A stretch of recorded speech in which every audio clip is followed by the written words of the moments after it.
Excited to finally get to the show today. I got like super distracted this morning, and yeah, every single time I do this, I forget the music. So we're gonna get music. Hold on a second, and it's just because I'm not that disciplined. I get mentally focused. I get up going. There's like 50 things going, and I'm like, oh man, it's like 11 o'clock. I got to record this show. So every day I'm doing what I can to record the show.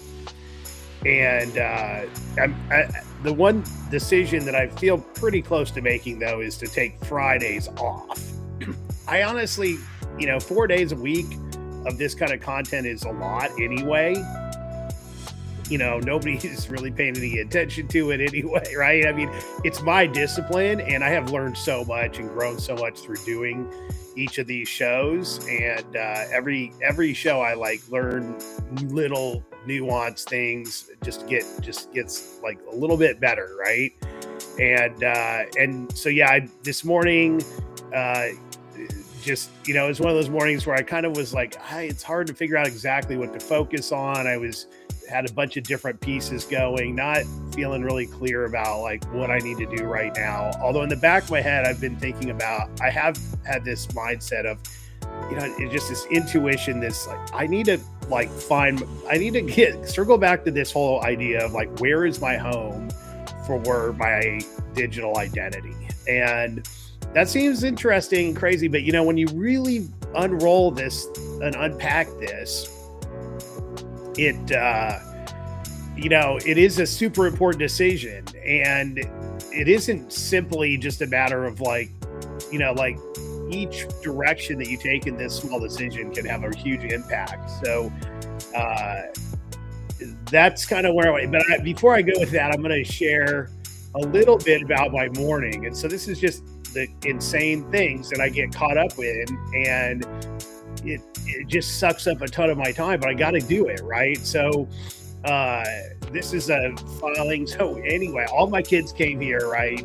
And now I have to get them enrolled. I got them into school. So that took a lot of complicated work because there's paperwork all over and things that I didn't have, or, I had to figure out where to get mostly the vaccination records. And then now I need to get on top of like a bunch of different things, some social services, things that I likely qualify for, and also like the healthcare stuff. Like I have to have their social security numbers, and I don't have them. I mean, I got to say this, if you're a dad and you have kids, no matter what, if you think, I mean, I couldn't looking back on things, and this is always a challenge for me, is like, I'm not a record keeping person. I'm like, I got stuff all over, and, I'm in the moment a lot, and I'm not a really great, like administrative, organized person that way. And so, I haven't gotten my own filing system nailed down in a way that digital.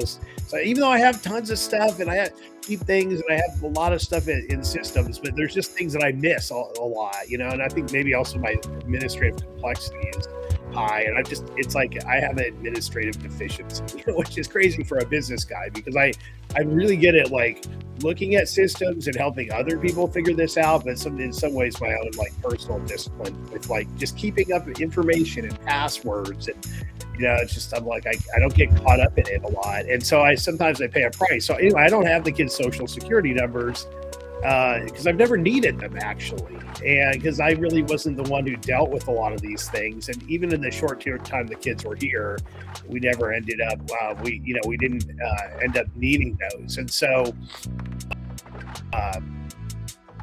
and my ex-wife is basically like, I'm not going to be helpful and give you that information. So thank you so much. Anyway, so it's really going to be a pain to figure this out. And, I tried maybe, having the kids talk to her, and, I'm not having any luck. And I need to do this actually relatively quickly. It could have a big, there's lots of different things like aftercare and things like that. I'm like, yeah, I want to do everything I can, to benefit the kids, and they need to be in medical care. They have Medicare from Nevada, but if something happens up here, it's not going to be a good deal. It's going to get turned into a mess. So anyway, I got to get it taken care of. And So, what happens is you have to go and get these crazy forms. So it takes a lot of work to figure this out. I've been getting better at it. So I'm pro se, which is self represented. And honestly, unless you have a lot of money,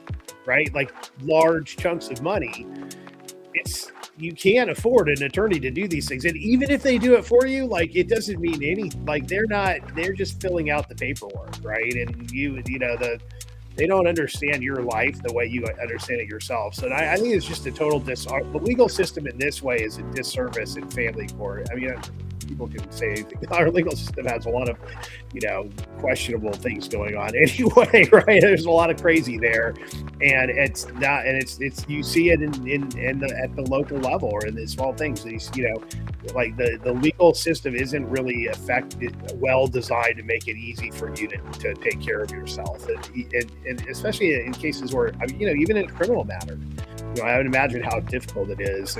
But in family matters, attorneys don't want to work on it because there's no money, and it's a cluster, it's a mess. So anyway, this is a form, and you have to have on this special kind of paper, and you have to do the right form. But learning like, okay, what kind of motion do I file? So this is like a motion for an order to enforce. Like maybe the court will just say, hey, Miss Davis, at least this will give her, like, to me this is like, okay, at least this puts her sort of like, it's something in the court that shows like her behavior. And I hope that she quickly looks at that. It's like, I don't want that in the court, like me saying, what she basically is like, her literally in writing saying she's not going to help me with it. And it's like, this is just, it's not to the benefit of the children, right? And that's, I think the court will look at that favorably. So anyway, that's my personal story for today.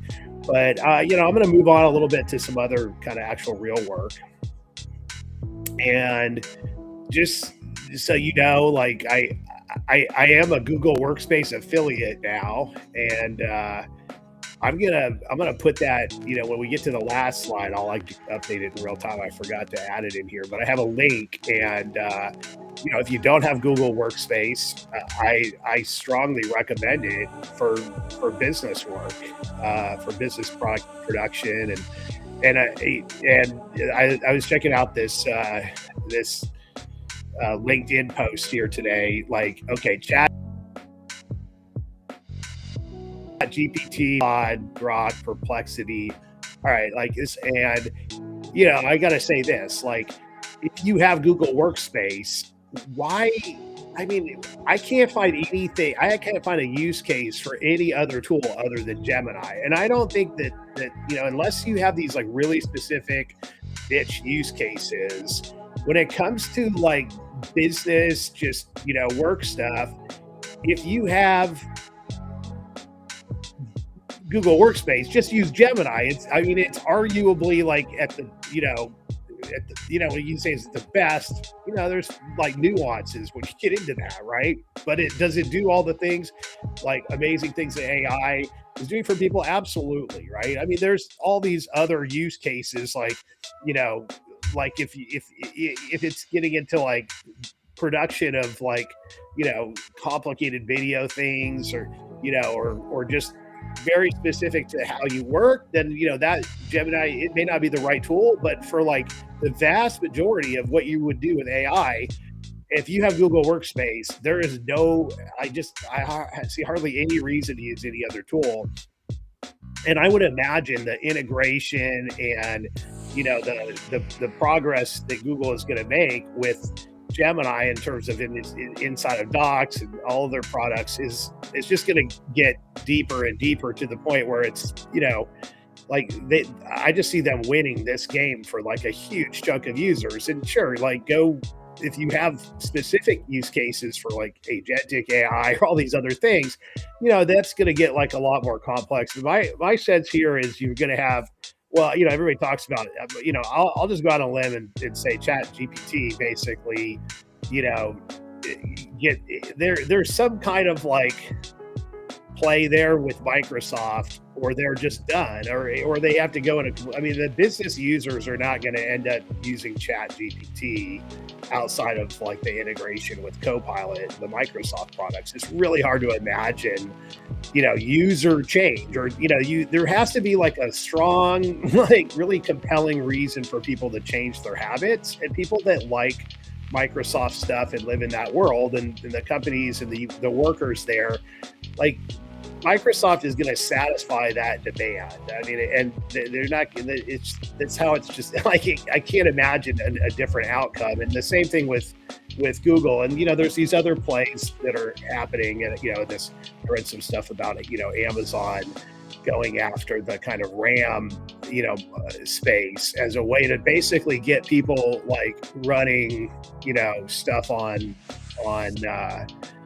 Amazon servers for virtual PCs. So that I think is a good business idea, to be honest with you. Like it should be. I mean, there's just always this push and pull, right? Of like centralized computing versus decentralized, and like there's always going to be this use case where you can pay for technology processing in a centralized location that's going to be more powerful and for certain things for sure than you're going to be able to do locally. That's going to just be a reality. And so there's always a push pull there. So maybe there's some kind of situation where I hear there's some there's some popular Linux stuff. I'll have to dig up the research. I just saw an article about and I like, hey man, I would love to get off of Windows. Sure, that'd be cool. Like just run a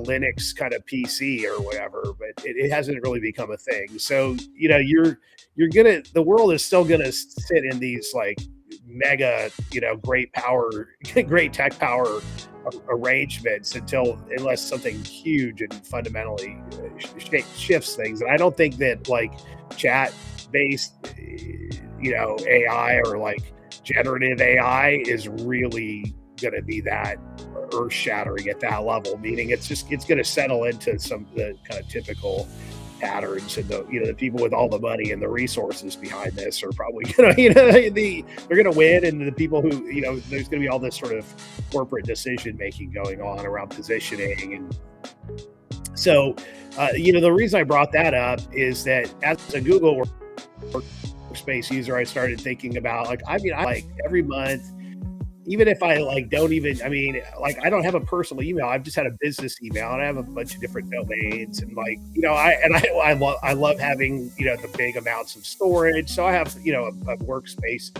Pro account for myself and for Susan, because it's just it's totally worth it, right? Even if we're not doing business stuff, just for our own collaboration, like having the Google Pro email and all, you're like, you should have something like that, right? I mean, it's just, like I said, just for the storage alone, and document collaboration. And so anyway, that's already in place. And I started thinking, well, should I check out, Google Sites? And let's see here. I'm going to try this.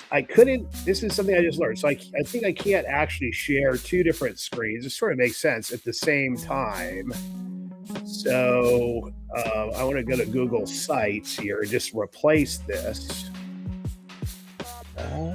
Oh, I see what it did. Okay, there's only one scene that can have it, so I'll just pop back up here, and that's fine anyway. Okay, so I had to go back to the back of scene.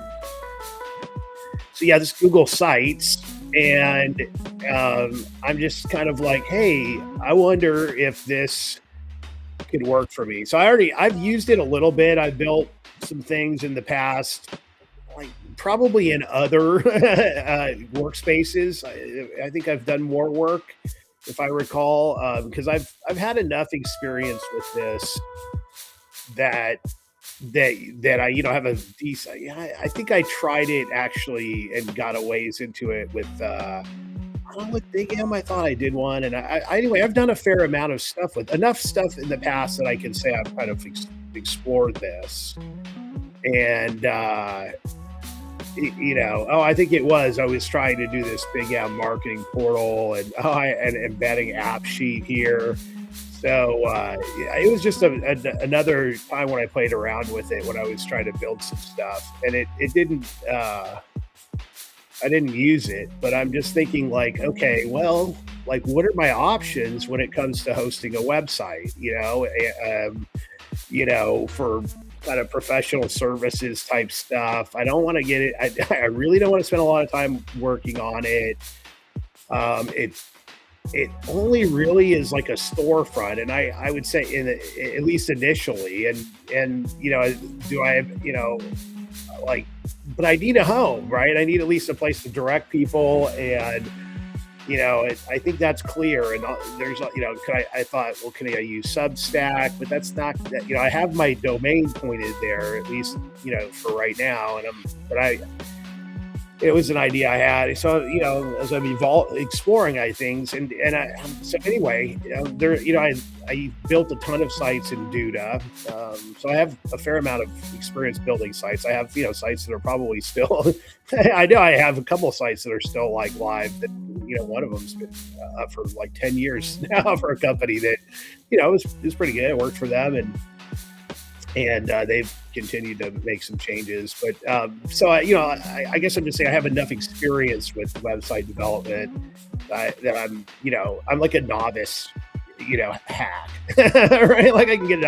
I've built enough in WordPress, or I tried Webflow and lost my mind. That's a little too advanced for me, right? And certainly if I could direct or guide people to building sites and other things if it's more technical. Anyway, but I just like to drag and drop, and I want something simple. So I'm going to give this a try, and just kind of get back to it a little bit and just see like, hey, is it going to be horrible or is it going to work decently? Because I'm like, I know this is, I'm paying for all this stuff anyway, right? And so let's just call this strategist. So this is really going to be like the headline. I maybe want to make it like a little bit different.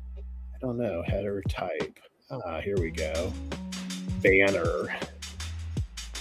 Large banner. Okay. The cover. Ooh, no. Okay. I see there's some just options here. Title only. I like that. I mean, the banner's fine. And I can add a logo. There we go. Okay, this is pretty straightforward. Let's go to my strategist stuff here. Like I probably want like a wide logo. Here we go. And let's see, I'm pretty sure I have a favicon also. And a color to use for the theme. That's cool. So it gave me some.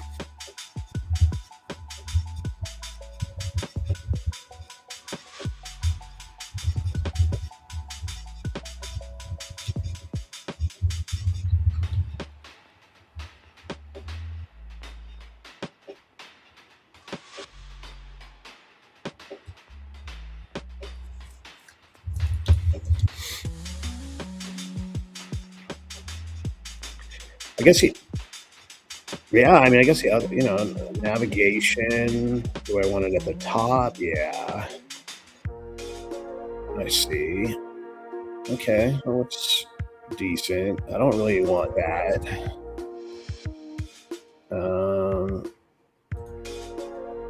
Well, hold on. I think I need like I'm pretty sure I have a strategist Y. That's this is always a pain. It's like, do I have I'm pretty sure I have a logo though with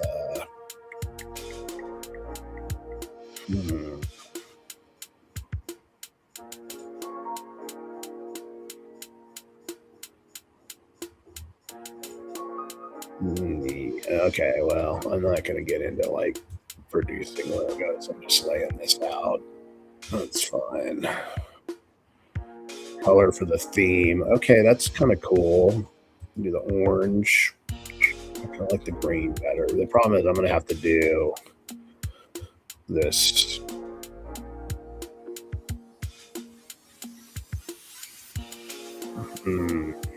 Okay, so I have to put a picture.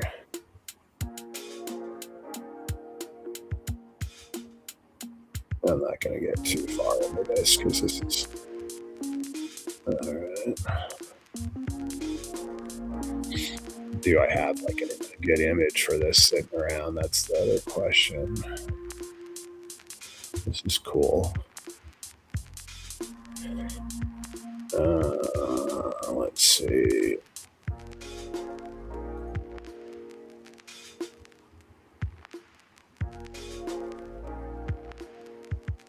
That's going to take some work to get.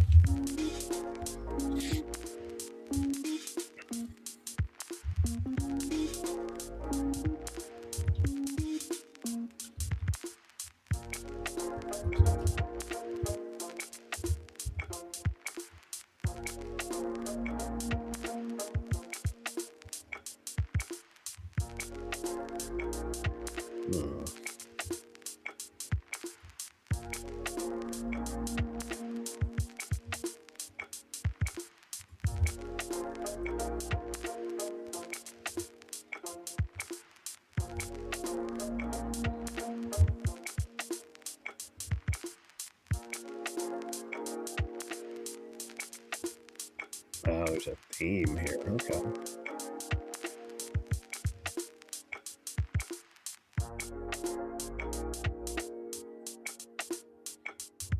Yeah, like simple. I mean, this is going to take a bunch of design work, but okay. Let's go back here. So, really basic content block. So, YouTube, pretty easy. This is usually where it comes down to. I know for sure that's where I'm like, you can do stuff like a cloud search. That's interesting. I know there's a way. Oh yeah, you just embed. You can embed. There's a lot of embedding that happens in these sites. So let's just do this.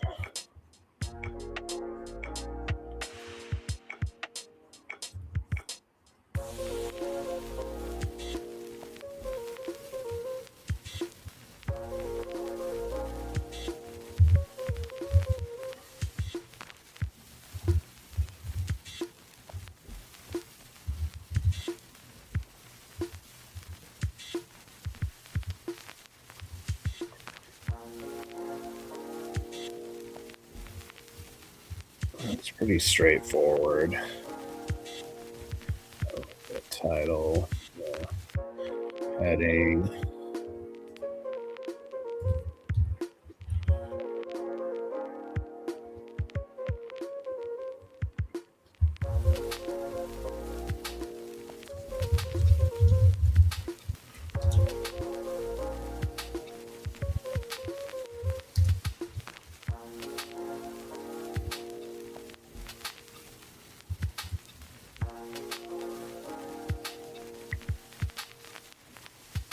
Really thought I had a lot of other cool like images from AI and stuff for this, but I just don't even like know where I put them. There was some really cool like this one was pretty cool. Unsupported types, huh? Why is that unsupported?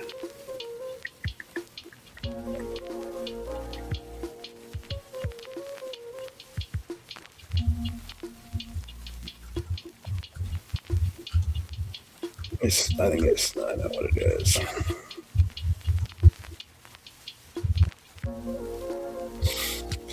The file name is like so weird. I have to renew. It has like such a weird like name to this. It's like an AI generated file, and it's like it's a Dolly.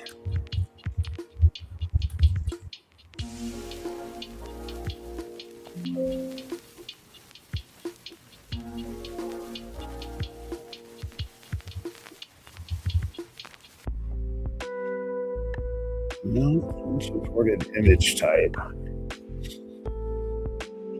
Oh, too big.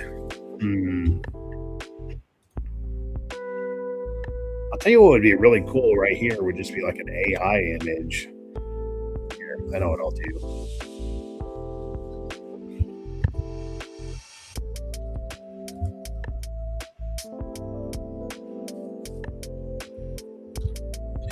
Got 60 by 9. I'm just using Gemini. I'm not, because you probably can't really see that. Um, you know, yeah, anyway, it's fine. So I'm just going to, I have the vision content in a doc, in a Google Doc, and let's do create a 69 image for this.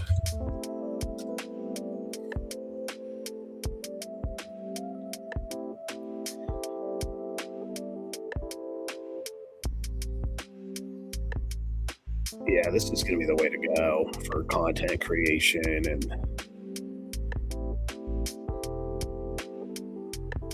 does it have like upload? Does it have a note that tells me?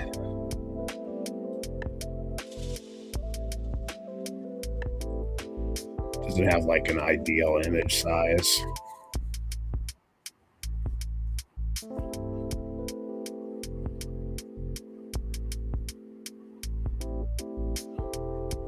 Hmm.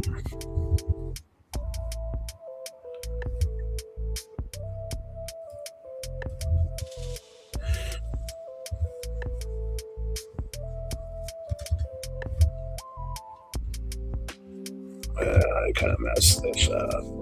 The image didn't come out good because it used the whole doc.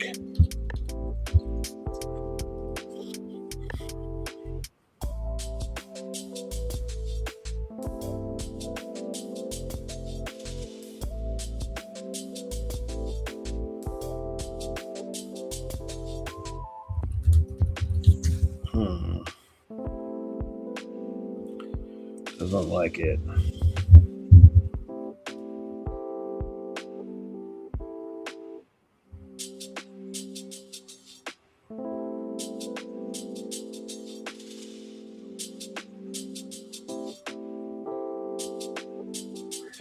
That's fine. I'm just waiting for an image. Here we go.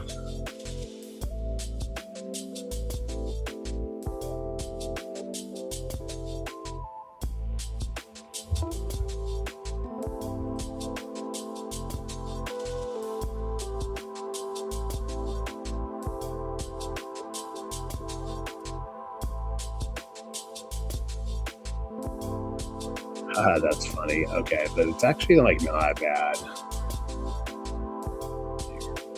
I'm going to use this one. There, right click.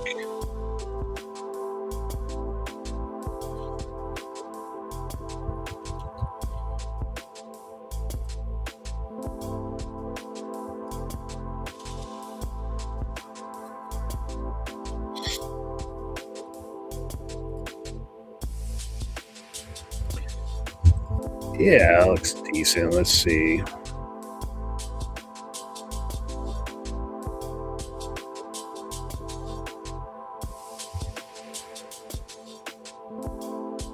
It's not like the one thing I would say, let's see, hold on. There's a palette.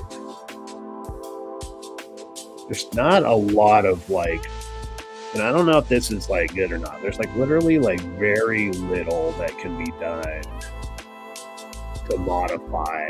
Like this is going to be like, there's not like even any kind of like alignment here. So that like maybe, okay, section colors, duplicate, super. There's not really like where like a lot of sites will have the ability to like even move this stuff around. So that part of this is like, it's super simple.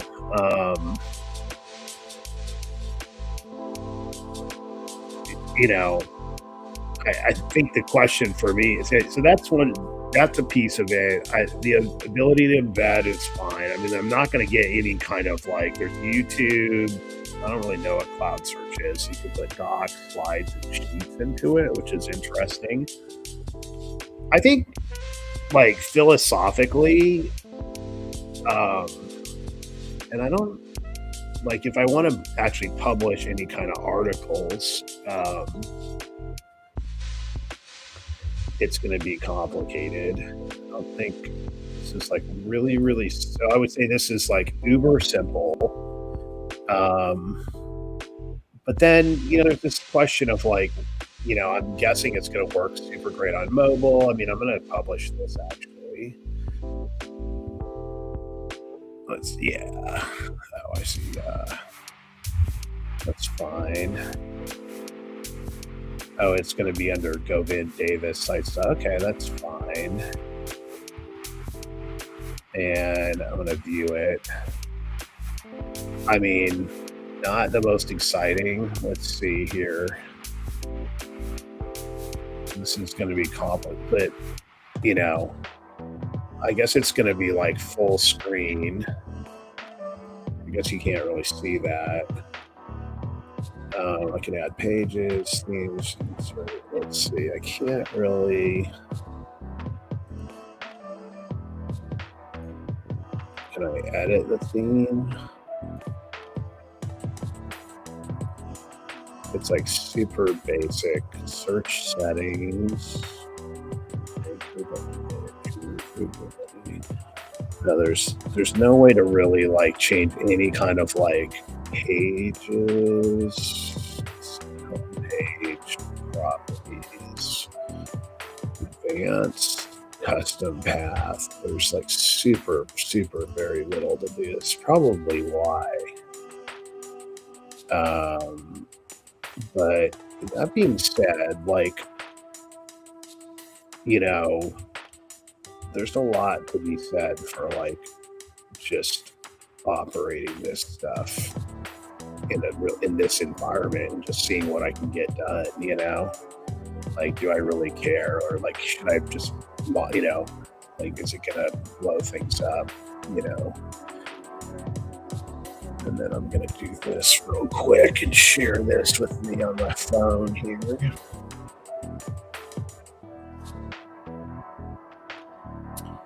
It's the best way for me to do that. Usually I just email stuff to myself.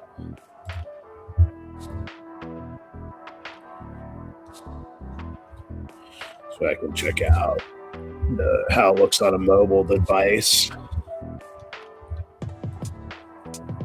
It's a really important thing when, I don't know what the numbers are anymore, but a huge number of people are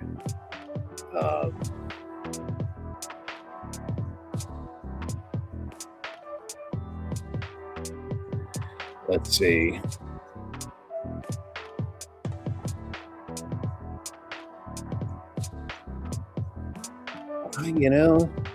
Like it looks pretty good on a mobile, which is kind of what I would expect. So, I really like too how it has this cool like the way the logo works, and there's some really nice things here. I'm gonna, I think I can get everything I need from this. It's so interesting. Like there was a post the other day from somebody that was talking about, boring business stuff. And it's funny, you look at these people and they have, you're like, oh, their website is just like really basic information, right? But behind the scenes, you go check me LinkedIn, got Alex the other day, 127,000, followers. And I'm like, this guy's making money. He can go do whatever work he wants, right? And I'm like, I maybe sometimes have missed this point for myself in the sense that you can get caught up in like the tools or like, does my website do this cool stuff? And you're like, what are people going to really use it for? In many cases, if you're a small business, solopreneur, whatever, it's like, this is your portfolio. Simple is fine, right? Like great websites don't necessarily, they serve a specific purpose. They're designed for that, and complexity isn't necessarily like any kind of advantage. I mean, I'd like this logo to be over a little bit or other things, but like, does it really matter? See, it's fine. Like, it doesn't quite show up right on this one, but I think that's because I'm not, I can go to full screen and you can see how it looks. And if I do the logo correctly, it's going to be a lot different. So this will get, and maybe there's a way. I just sort of prefer when the pages aren't this wide. But then again, I'm using this on like a super wide monitor. Like if I move this, I can put it right here. Just go with go here. Where did that window go? It's this window here. I see. So if I kind of come in there, like it moves in, look a little wider. So a lot of people are going to have, if you have a laptop or something, full screen. Still doesn't come. Yeah, there it goes. So it looks pretty cool. Like, that's fine. And that's some of the flex stuff where you get into, like, do I keep it all? You get into endless different attempts at how you want to lay this out. So this, I'm not going to get caught up in design, right? The images are going to matter and getting all that, and the content's going to matter. So yeah, I feel really satisfied about this exercise today. Definitely going to, I'll transfer my domain, and I've got some more research to do on this around blogging, but I can always just have my Substack, for example, and have that be strategist stuff. Some other or subdomain. I could just do a subdomain or something like that, like Substack, strategist.com. So I already paid for the custom domain. So there's some different, there's definitely,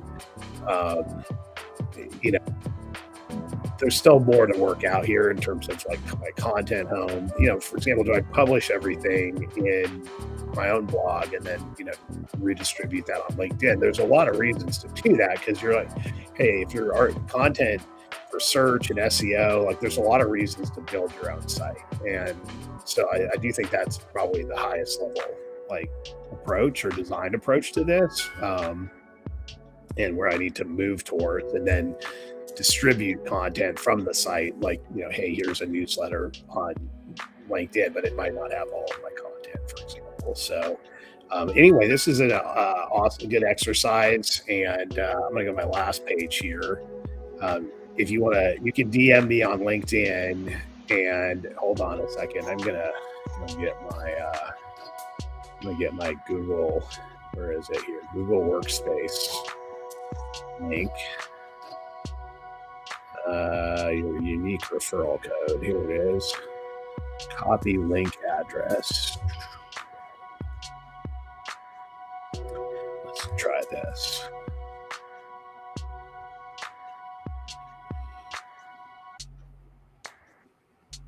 Let's do.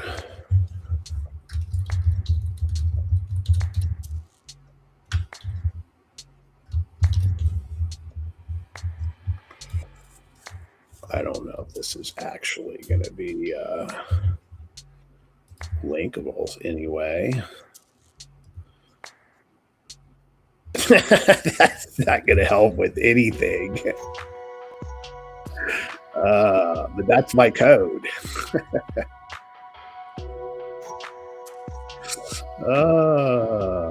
That's pretty funny. Anyway, I'll post that into the article. I'll post it somewhere, a bunch of other places. Awesome. Have a